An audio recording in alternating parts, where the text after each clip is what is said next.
So, before tayo magsimula, inanyayahan ko po ang lahat na lumuhod muna sa ating maikling panalangin.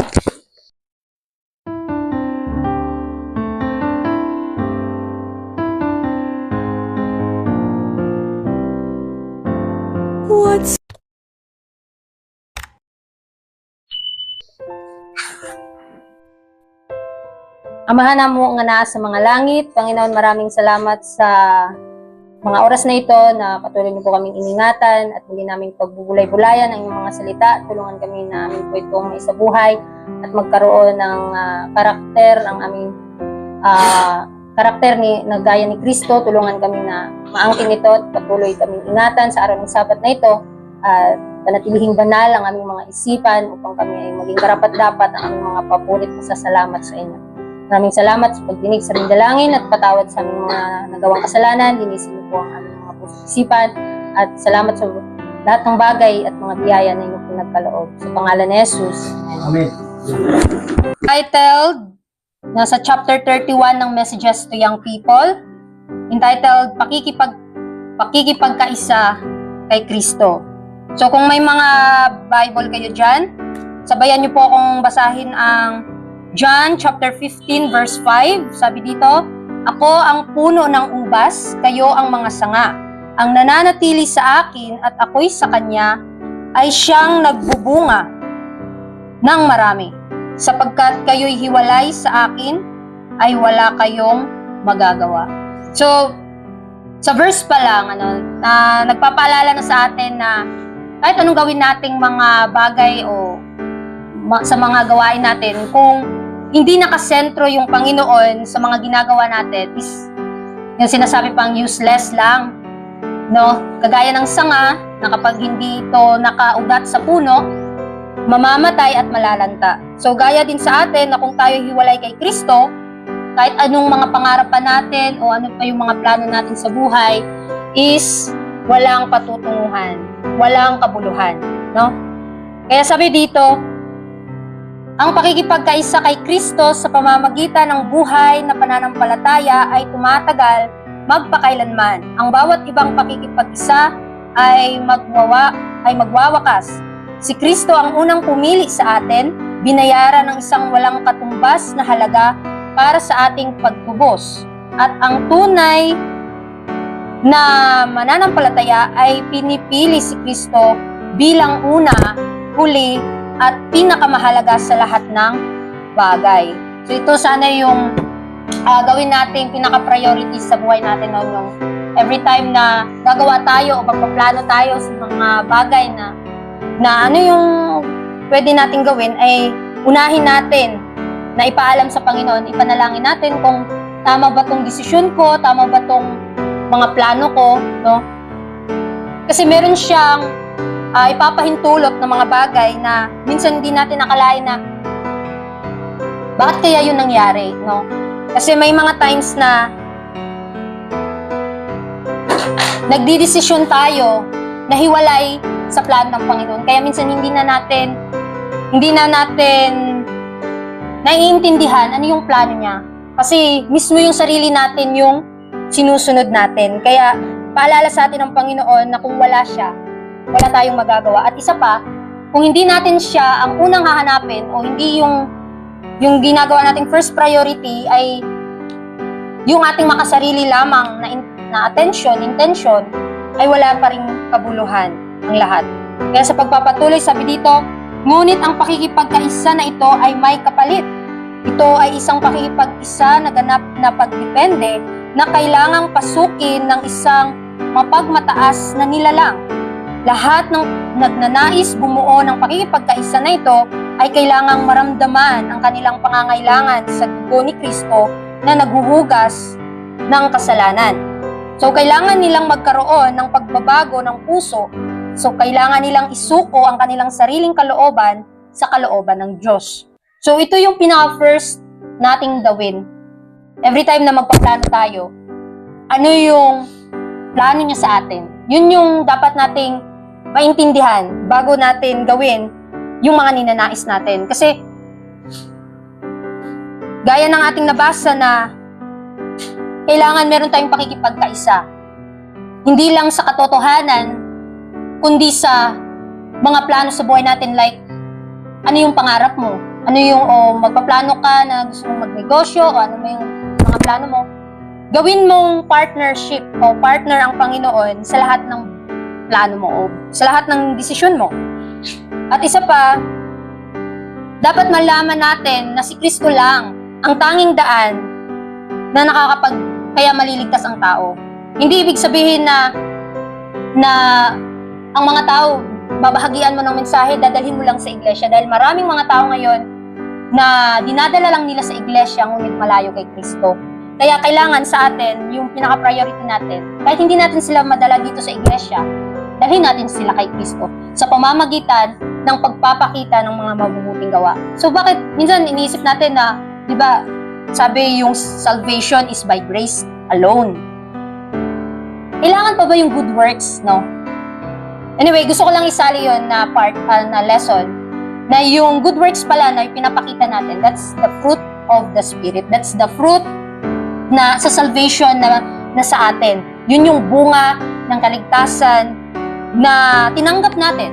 Kaya, every time na nakaalam ka ng katotohanan at yung mga mabubuting bagay o mga gawa na ipinapakita mo, yun yung bunga ng paglapit mo sa Panginoon. Yun yung bunga na tinanggap mo siya as your personal Savior. Kaya, sana intindihin nating mabuti na yung mga mabubuting gawa is very important kung tunay mong tinanggap ang Panginoon. Pero hindi yun yung basihan na ililigtas ka ng Panginoon kasi may mabuti kang gawa. Kaya ka may mabuting gawa dahil yun yung bunga, dahil niligtas ka na ng Panginoon. At sabi nga, di ba, maintain yung kaligtasan. Kailangan i-maintain mo yung kaligtasan na meron sa'yo. Yung sinasabing salvation day by day. Every morning, gising ka. So, kailangan maintain yung fresh yung biyaya ng Panginoon sa'yo. Kailangan hindi mo yun sasayangin. At kailangan sa tanim pa, i-cultivate mo yun. Dahil hindi mo alam, every now and then, baka mamatay yung pananampalataya natin. So sabi pa sa Romans chapter 6 verse 5, sapagkat kung tayo nga ay naging kalakip niya, dahil sa kawangisan ng kanyang kamatayan, ay magkakagayon din naman tayo dahil sa kawangisan ng kanyang pagkabuhay na maguli. So, we know na we are partakers of the divine nature. Tayo ay kabahagi ng kanyang sakripisyo.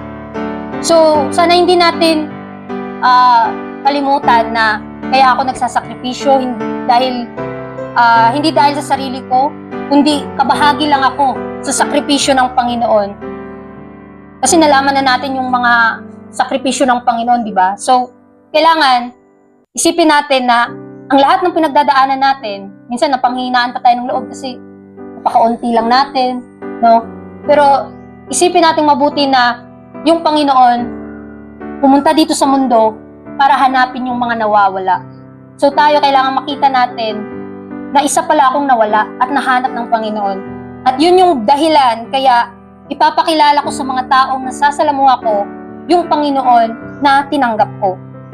Kaya tayo ay magiging kabahagi niya sa kanyang sakripisyo at magkagayon din naman tayo ay magiging kawangis niya. Kaya nga ito na lang yung hinihintay ng buong langit na anong tawag doon, na ma-reflect o magaya natin si Kristo kasi siya yung halimbawa natin. Siya yung sinasabi pang ehemplo ng buhay natin na dapat nating gayahin. Sabi pa dito na magkakaroon ng pakikibaka laban sa mga panlabas at panloob na balakid. Kailangang may masakit na gawain ng paglalayo, pati na rin ng pakikipag-isa. Ang kapalaluan, pagkamakasarili, walang kabuluhang pagmamataas, pagkahumaling sa sanlibutan, ang kasalanan sa lahat ng anyo nito ay kailangang madaig kung nais nating makipagkaisa kay Kristo. Ang dahilan kung bakit maraming tao ang nakikitang napakahirap ng buhay Kristiyano, kung bakit sila pabago-bago at hindi matatag, ay dahil sinusubukan nilang makipagkaisa kay Kristo nang hindi muna inaalis ang mga mahal nilang idolo. So ito yung pinaka-worst o pinaka-delikado sa buhay natin. Minsan iniisip natin na subukan ko munang once na nalaman mo yung katotohanan, tinatry mong sundin yung katotohanan, pero hindi mo maalis-alis sa sarili mo yung ina-idolize mo na alam mong mali, alam mong kasalanan, yung mga nagagawa natin. So, ang nais ng Panginoon, kung nais natin siyang sundin, kailangan pala na isurrender natin ang lahat. Kagaya na lang ng kung anong nais mo, na dati priority mo yung sarili mo, yung mga plano mo sa buhay, sarili mo lang yung iniisip mo. But, alam mo na yung katotohanan, kailangan mo nang isurrender sa Panginoon. Kasi nga, seriously mga kapatid, no, sa sarili natin, hindi natin kayang, ang tawag doon, hindi natin kayang mabago. Hindi natin kayang mawala yung lagi nating habit, o yung lagi nating ginagawa araw-araw. Na once na alam natin na, ay, hindi pala yun maganda, ay, kasalanan pala yun. So, yun na yung parang tipo or touching ng banal na espiritu sa atin na kasalanan yun. So, kailangan mong baguhin yun. Yung habit natin na, syempre, nakasanayan natin yun. So, masakit sa part natin kasi yun yung lagi nating ginagawa. But, in reality, kapag ang Panginoon na yung kikilos sa atin at sinasabi na natin na isurrender na natin yung lahat sa Kanya, hindi na masakit, hindi na mahirap. Kasi yung Panginoon na yung nabubuhay. Kaya nga sabi ni Apostol Pablo na I die daily. Mamatay tayo araw-araw. Bakit?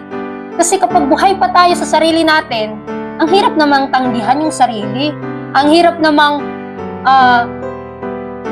ang hirap gumawa ng na hindi naayon sa kalooban mo. Parang labag sa kalooban mo, baga. Yung parang, halimbawa, maghuhugas ka ng pinggan pero mabigat sa loob mo. So, napakahirap gawin. Kaya nais ng Panginoon na yung kalooban natin ay naayon sa kalooban niya para maging masaya tayo sa paggawa.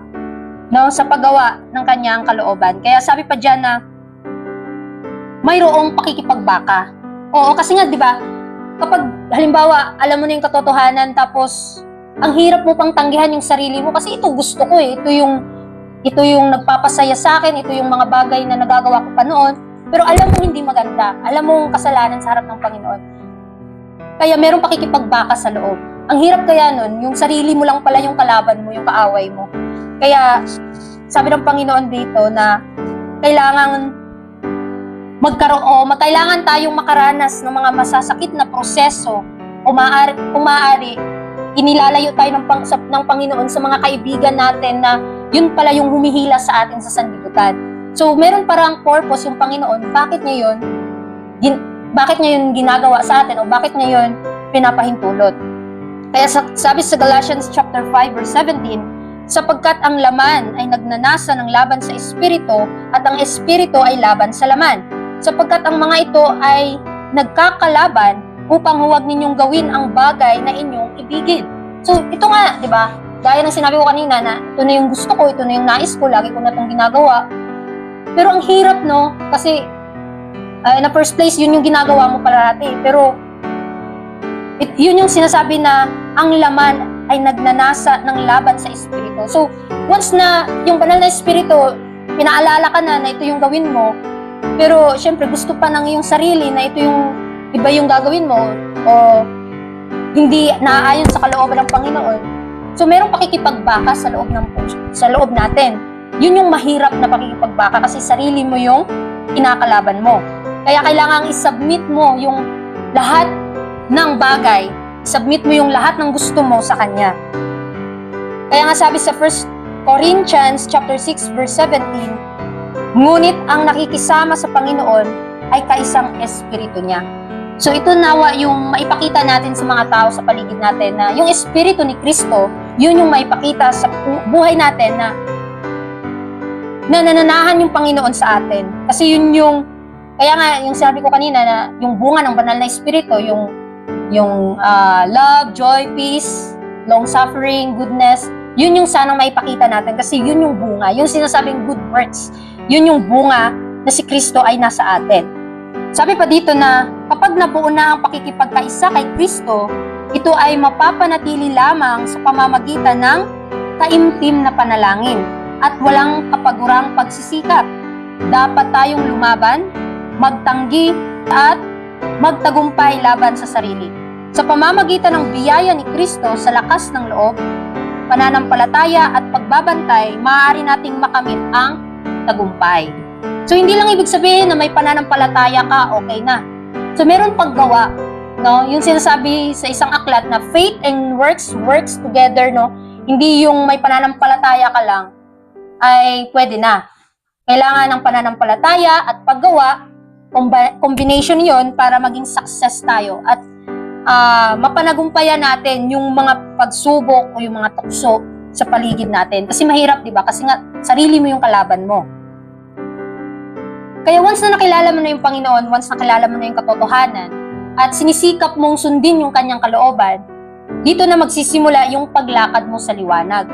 So, alam mo na yung ano yung paglakad mo, ano yung liwanag na dapat mong lakaran. Halimbawa, sa simpleng liwanag na meron ka, pagkaalam mo lang about sa Sabat, that's the liwanag. Kahit simpleng bagay lang yan, pero once na hindi mo yan pinakinggan o hindi mo yan sinunod, hindi ka nangilin ng araw ng Sabat, kasi yun yung nalaman mong katotohanan, ay mawawala din yung sinasabi na yung liwanag ay magiging dilim. Because people love darkness rather than light. Kaya minsan, ito yung gusto natin, yun yung nasusunod. Kaya sabi sa 1 John chapter 1 verse 7, ngunit kung tayo'y nagsisilakad sa liwanag, na gaya niyang nasa liwanag, ay may pakikisama tayo sa isa't isa.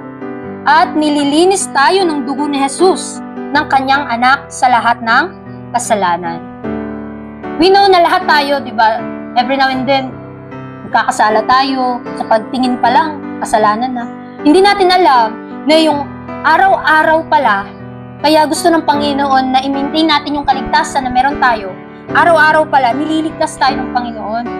Kasi pag-isip pa lang natin sa umaga, may inihanda na siyang mga pagsubok sa harap natin, pero may inihanda din siyang mga solusyon sa mga pagsubok at problema na meron sa atin, na ipapahintulot niya para tumibay yung pananampalatayang meron tayo. At isa pa, sabi dito na kapag tayo lumakad sa liwanag, hindi ibig sabihin na okay yung buhay mo. Kasi kapag lumakad tayo sa liwanag, napakahirap lakaran yan. Pero once na si Kristo yung nabuhay sa atin, yun yung sinasabing napaka-simple na. Yun yung sinasabi na napakadali. Kasi yung Panginoon na yung naghanda ng liwanag, yung sa'yo lang, makipag-cooperate ka lang sa Panginoon, o ito, lakaran mo. So yun yung gagawin mo. Hindi na yung sarili mo yung nabubuhay. Sabi pa dito, huwag hintayin, maramdaman na kayo'y gumaling. Maniwala sa salita ng tagapagligtas. Ilagay ang inyong kalooban sa panig ni Kristo. Piliin ninyong paglingkuran siya at sa pagsunod sa kanyang salita, matatanggap ninyo ang lakas, anuman ang masasamang gawain o ang nangingibabaw na pitana sa matagal na pagpapalayaw ay nagtatali sa kaluluwa at katawan. Si Kristo ay may kakayahan at pananabik na kayo'y palayain. Magkakaloob siya ng buhay sa kaluluwa na patay sa mga pagsuway. Palalayain niya ang bihag na gapos ng kahinaan, kasawian at tanikala ng kasalanan. So, hindi naman kasi natin masasabi na once na nalaman natin yung katotohanan, on the spot, masusunod agad natin yun. Kasi meron man talaga tayong sinasabing kahinaan. Minsan yun yung nagiging reason natin na mahina kasi ako. So hanggang doon na lang ako, kung anong kaya ko yun lang. Pero hindi natin alam na yung Panginoon pala, naghanda na ng tawag doon, naghanda siya para tulungan niya tayo sa kahinaan na meron tayo. Huwag nating sabihin na ganito na kasi ako. Tao lang ako kaya nagkakamali, nagkakasala. Totoo naman na nagkakamali tayo, nagkakasala. Pero ang nais ng Panginoon na kilalanin natin siya, kaya nga tayo nagkaroon ng tagapagligtas, kaya natin siya tatanggapin kasi hindi natin kayang iligtas yung sarili natin. Kasi meron tayong kahinaan. Once na in-accept natin na mahina tayo, nagkakasala tayo every now and then, nandyan ang Panginoon. Siya pa yung sinasabi na siya yung advocator natin, siya yung tagapagligtas natin na kahit na kailanman ay hindi siya nagkamali, hindi siya natalo sa laban. So, isipin natin, nakikipaglaban yung Panginoon sa atin. Nakikipaglaban siya sa most holy place. So, kung tayo nahihirapan, kung tayo parang isip natin, parang ang hirap naman itong pagsubok na to, pero yung Panginoon nandyan, sabi niya, huwag kang mag-alala, di ba? Kailangan mong kapitan yung pananampalatayang meron ka. So, huwag nating hintayin na feeling natin parang okay na ako. Huwag natin hintayin na feeling natin pinatawad na tayo ng Panginoon. Kasi nga, pananampalataya is not feelings, hindi pakiramdam.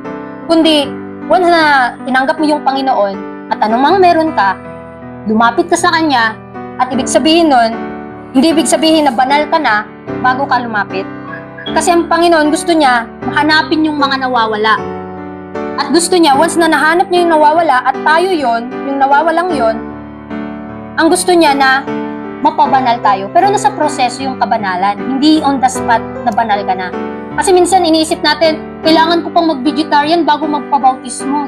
Kasi minsan yun yung, tawag doon, yun yung mga dahilan ng mga kapatiran natin sa Luzon na hindi pa ako pwede magpabaptize sis kasi hindi pa ako vegetarian. Inisip natin, kailangan mo pang maging vegetarian bago ka lumapit sa Panginoon. Hindi mo yan magagawa. Hindi mo kayang iwan yung nakasanayan mong pagkain, nakasanayan mong gawin kung hindi ka magsisimulang lakarin ng katotohanan. Kaya, hindi mo kailangang maging banal para lumapit sa Panginoon. Kaya nga lalapit tayo sa Panginoon kasi mahina tayo. Kailangan natin siya. At ninanais niya na kung once na lumapit tayo sa Kanya, kasi nga diba, yung kabanalan is a lifetime obedience. Sumunod ka lang. Ang Panginoon ang bahala magpapabanal sa iyo. Hindi mo makikita yung kabanalan sa sarili mo, ang Panginoon yung nakakaalam. Kasi hindi naman talaga makikita sa mga tao na banal ka na. Hindi mo malalaman na banal ka na pala. Kasi ang Panginoon lang nakakaalam paano niya ka na papabanalin. Kausapin mo yung Panginoon sa mga kahinaan mo. Halimbawa, may nakasanayan ka pang gawin na alam mo namang labag yun sa kalooban ng Panginoon, kausapin mo siya. Tulungan mo ako, Panginoon, na mabago ako kasi sa sarili ko, ang hirap baguhin to. So, minsan, ang hirap dalhin ang katotohanan sa buhay natin kasi kailangan mo pang ipakita sa mga taong banal ka bago ka paniwalaan. No, hindi. Kailangan mo maipakita muna yung karakter ni Kristo sa buhay mo. Bahala na ang Panginoon na kumilos sa buhay ng mga taong nakakita sa iyo kung ikaw ba ay sumusunod sa kalooban ng Panginoon. Basta, sa sarili mo, ikaw ay nagiging tapat sa Kanya. At sa sarili mo, alam mo yung katotohanan nilalakaran mo. Sa conclusion natin, sa Luke chapter 11 verse 28,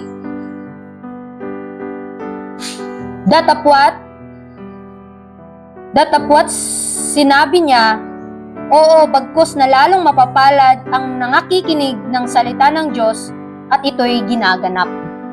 So, mas mapalad pala yung mga nakarinig lang, tapos sumunod agad. Kaysa nung ikaw na nagsasalita sa harap, pero hindi mo man sinisikap na sundin yung kalooban ng Panginoon, useless lang din. Kaya nga, sa atin, mga kapatid, no, ang hirap dalhin yung katotohanan, lalo na kapag hindi mo surrender yung sarili mo sa Panginoon. Parang nag-aangkin ka lang. You are professing na naghihintay sa Panginoon, pero in reality, buhay pa pala yung sarili mong gusto. Kaya nais ng Panginoon, kung once na sumunod tayo sa Kanya, hindi na kailangan na mabanal ka kasi hindi mo kayang pabanalin yung sarili mo. Ang nais ng Panginoon, na sundin natin siya kung sino tayo. Ito yung nakasanayan ko, kung nagagawa ko pa to palagi, at alam kong kalooban, at alam ko yung kalooban ng Panginoon ay hindi ito yung ginagawa ko. So, ang paglapit sa Panginoon ay hindi mo kailangang maging banal. Kailangan kung lalapit ka sa Kanya, kung anong meron ka, isurrender mo sa Kanya. At siya na yung bahala na magpapakabanal sa'yo. Hindi mo kailangang ipakita sa mga tao yung mabubuti mong gawa para patunayan mo sa sarili mo na ikaw ay nasa Panginoon. Nakakaalam niyo yung Panginoon kung sino tayo. Nakakaalam siya sa puso natin. Kahit nga, di ba, ilang beses na tayong gumawa ng mabuti, sinisikap natin gumawa ng mabuti, pero sa mata ng mga tao, tayo pa rin yung mali. Kaya nga, mas better na tingnan natin na mas mabuti sila kaysa sa atin. Kasi mas makikilala pa natin yung Panginoon na once na yung sarili natin ay yung sinasabing patay na sa paglabag, ibig sabihin, yung Panginoon na yung kumikilos sa ating buhay, at the more natin nakikita na yung sarili natin ay makasalanan, the more nating tinatanggap ang Panginoon na ating personal tagapagligtas. Kasi nga, di ba mga kapatid, isipin natin na kung palaging mga mabubuting gawa yung nakasanayan mong gawin, at halimbawa, mali na pala yung nagawa mo, hindi mo na nakikilala na mali na pala yung nagawa mo, hindi mo na kayang koreksyonan yung sarili mo. Kapag may ibang taong mag-correction sa'yo, hindi ka na makukoreksyonan kasi tama naman yung ginagawa ko. So, tama sa paningin mo. Pero once na labag na ito sa kalooban ng Panginoon, hindi mo na malalaman na ikaw ay nagkasala na. Kaya mas manatili sana sa isip natin na tayo ay mahihina at makasalanan dahil yung Panginoon lang ang nagpapalakas sa atin. At kailangan tayong makipagkaisa sa Kanya para ma-maintain yung mga mabubuting gawa na ating ipinapakita. Hindi lang pagpapakita sa labas, kundi sa loob, yung pinaka-importante, yung kabutihan sa loob. Kaya sana sa ating pag-aaral, sa umagang ito, magbigay aral sa ating buhay na ang pagsunod sa Panginoon hindi require na maging banal ka muna bago sumunod. Hindi mo kayang pakabanalin yung sarili mo. Ang Panginoon ang nakakaalam at siya yung magpapabanal sa atin sa pamamagitan ng pagsunod sa Kanya ng may katapatan. Kaya hanggang dito na lang at magandang umaga and happy Sabbath sa ating lahat.